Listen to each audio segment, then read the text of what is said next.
Oh my God, lady, thank you so much. On one hand, I want to thank you because what you're saying is reaffirming, but I also have to be honest with you. See, you're wearing that jacket I wore when I first met the person that allowed me to stay indoors without requiring me to have sex. Um, You've gained a lot of weight. You've gained a lot of weight, and it looks really different on you now than it looked then. And to be honest with you, your hair looks darker, and your skin looks weird, and you've got that weird mark on the side of your face, just like Jamal Khashoggi.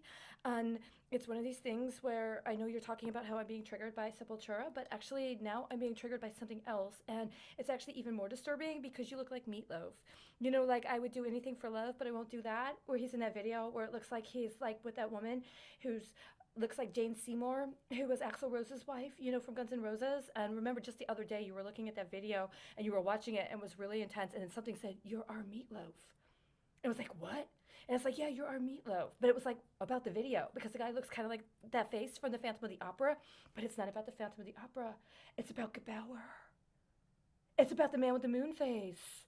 And something happened, and you're no longer that gorgeous guy, swashbuckling with the blonde hair and the scarf that's like so dapper, talking very literally and definitively about Puerto Rico. Now you're some sort of sex starved little lynx that's gained some weight because she is stress eating. But the truth is it's not stress eating. You're actually producing, and it's somebody trying to claim your production. And when they put in some sort of marker on claiming royalties connected to your production because they've already claimed you as their well, or one of the people that has the right to claim royalties on your well, you get some unconscious cue to go eat. And there's only certain things you're supposed to eat when that particular royalty gets called, and all that other food you could eat that you get from the other group of people, apparently they don't have the same claim to royalties on your production. So you don't get triggered to go eat that food. So I want to thank you, especially if you're going to support me in a criminal case concerning white collar crime. You know, like what I talked to the chief about, but not that kind of a chief. We'll deal with the chief problem as it comes up because this racist stuff about the chiefs is really, really disturbing to me too. But more than that, we're going to also have to do something about breaking this cycle where somehow we're like the American like oil for food program where, you know, we get like doing things like this because they don't actually let us have conversations with anybody. So we make these things as some sort of time indicator or benchmarking strategy that we're supposed to be able to use for ourselves, but they're always trying to remind us, well, we're not using it as evidence. And it's actually a sell. And every time you do that, and then there's all this other stuff that gets sold. But the truth of the matter is that what we're selling is ourselves. And they're illegally claiming that they have access to royalties.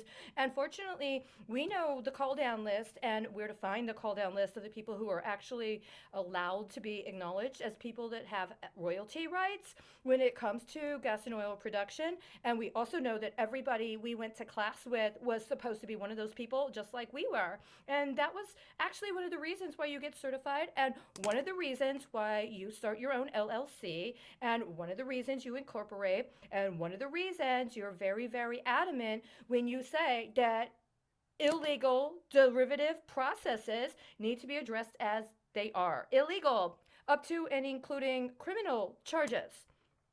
So while we're talking about white collar crime is often a predicate, right? Thanks, lady. I don't mind that you look like Meatloaf, but both you and I, we could stand to get in the gym.